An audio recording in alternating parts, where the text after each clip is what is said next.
Hey guys, I just want to talk to you in this video about video during class, alright?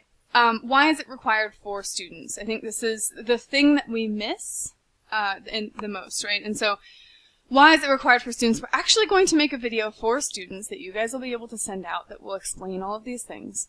But with this video environment, what we're trying to do is create something that feels personal, something that feels relatable, right? So yeah, nobody really wants to be on video technically, but nobody else really wants to go to school either. So you know what? It's gonna be okay. We need this ability as instructors to see if the student is like literally crying, okay? Sometimes, I mean, math phobia is real. We get students in who are afraid of math. They literally will start crying. They will run away. They'll leave their computer desk. We'll also have students who are just stubborn or ridiculous, and those students will run away from their computer desk or they won't do the work. You'll also be able to see things like, is the student distracted, alright? So if the student's not there, that's a time to obviously send an alert to the parent. If the student is distracted, it's also a time to send an alert to the parent, because if the student is distracted, I guarantee you, and we guarantee this to our parents, that the program overall will take probably at minimum twice as long, maximum 5 times longer than it should, right? So if the program would have taken 50 hours, it is now going to take 250 hours. It just takes forever. When students are distracted, they can't do anything, they can't think, they don't read. It's very, very bad. So you need to be constantly checking in and seeing, you know, is there a dog that just ran into the room and the child is playing with the dog instead of, you know, doing math?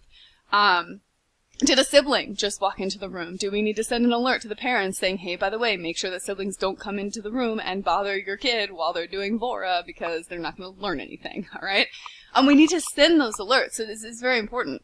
We also need to see, you know, even if the parent comes into the room, we can send an alert home saying, hey, you know, it seems like the student is distracted. We don't have to say, you know, hey, by the way, we just saw you in the room with your child.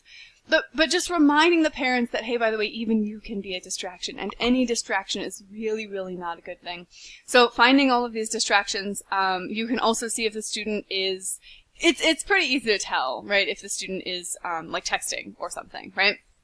Because if they're not doing anything that requires pictures, or they're not the kind of student who usually sends you pictures, and then they seem to be looking down at something small and technology-shaped, then they're probably texting, right? So it's generally pretty obvious. Also, if they're kind of bebopping around and whatever, yeah, they're most likely listening to music. So just things like this, it's very easy to tell, you know, all this sorts of stuff. It's also really important to be in the video room because sometimes students will do things like things that are not great. Okay, we've definitely had circumstances before where a student was in class and then left, but didn't leave the video room, and then was like walking around without a shirt on video in our video classroom. Like, that's totally not great, okay? Totally not okay.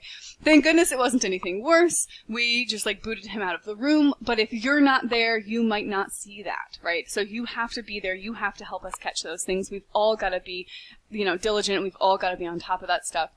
We're just making sure that we're presenting an appropriate and good environment to the students. Also, all the things that we get as instructors from that. One of the biggest things, by the way, is the literal gender of our students. Some of the names, like JJ, you really can't tell if that's a girl or a boy. It turns out it's a girl, right? So, like different names like that, it is sometimes just really difficult to tell. So, you know, making sure that you know the gender of the student that you're working with is actually a pretty important thing, and pretty necessary. Especially if you're going to put any notes in the thing and you're going to use, you know, he or she, like article, things like that, pronouns. It's obviously, I mean, that's kind of a big deal, right? If we're going to send an email home to the parent, we shouldn't be like, yeah, your son is so great. And the parent's like, I don't have any sons. Okay, that is kind of an embarrassment. So all that jazz. Secondary part of this video, right, is what should your video look like? Because you are there, because you are a representative of the business, because you are on video as well, you need to do a couple of things, right? Make sure, obviously, that, you know, I think I've discussed this before, but just reasonable dress, okay? So, don't show too much skin. Like, I don't know, wear a sweater or something. It doesn't have to be crazy. Wear a t-shirt. Wear something that looks reasonable. but nothing too crazy, right? Try not to look too slummy, right? So try not to look like you're in your pajamas, because that sends the wrong message about the business, right? You don't have to be in a suit, obviously, but just wear something that looks like you're kind of put together, that sort of an idea. Try not to do the whole thing where you roll out of bed, roll into class, and your hair is very obviously bedhead. Something like that, not super great, right?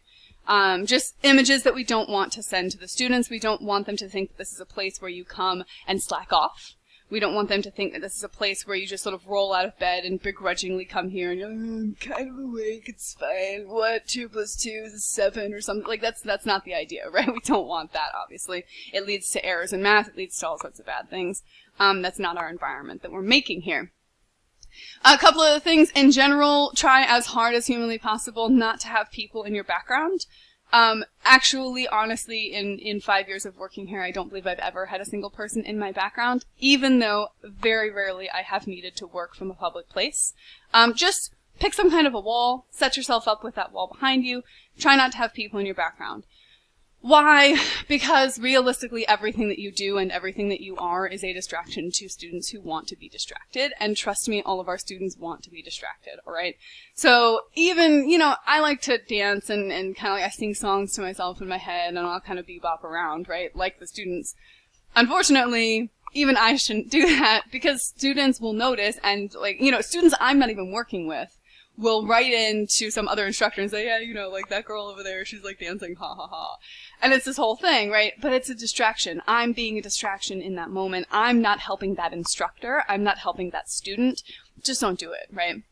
So if you've got a bunch of people walking by in the background, it can be a distraction. If you are petting your cat or something, I love that you guys have pets that you love, but don't play with your cat the whole time. Because what you guys have probably noticed is that every single time there's a cat on video, everybody stops math, freaks out, and talks about the cat for 5 minutes, and it's very hard to get them back on track, right? So just things like that, right? Things to think about. Make sure that you've got this sense of professionalism as much as possible, trying to set up some kind of a work environment. I take this so far as to close my closet door because there are kind of a messy array of books in there, or there's a printer inside of this one closet that I have, and I don't want people to be seeing that, So, really just declutter everything that's behind you. It is possible on some of these video things to blur out your background, so there's that option as well.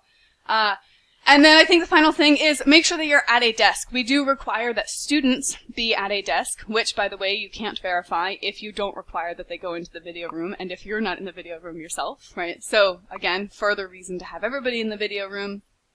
We do require that students work at a desk, seated and upright.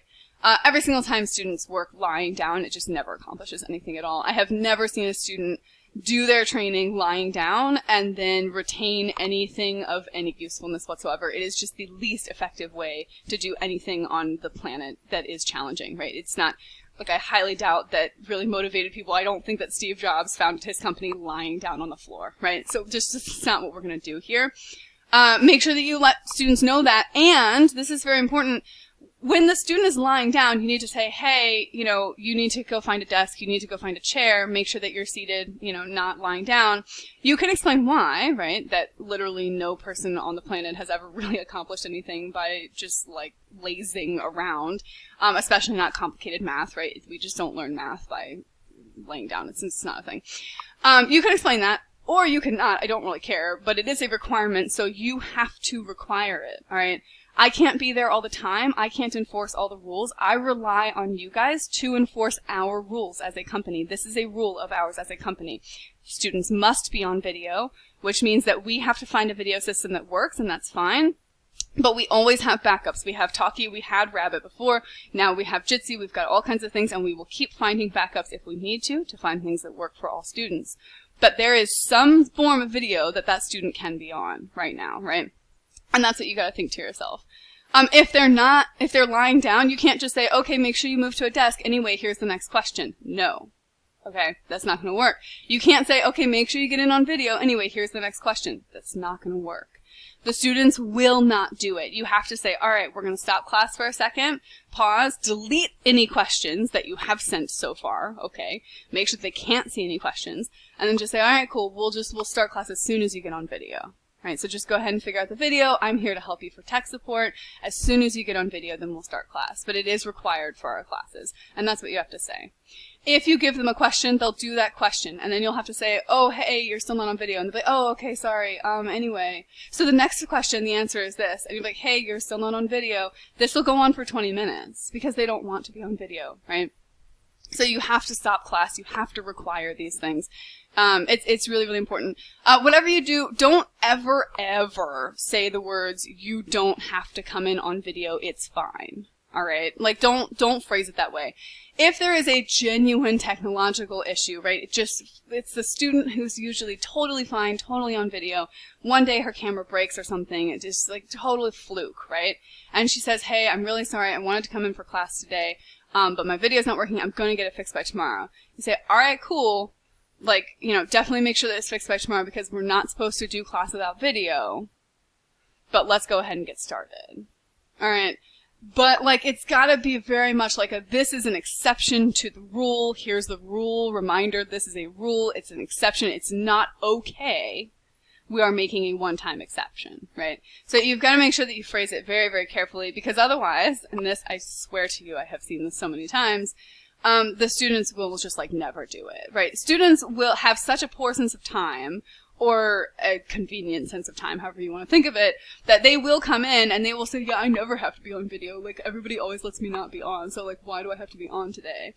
And that's super frustrating because for me, you know, I'm working with a student and I want them to like me, first of all. I mean, I want them to like not hate me because if they hate me, they're not going to work well with me. But right off the bat, they literally hate me as an instructor because I'm forcing them to be on video.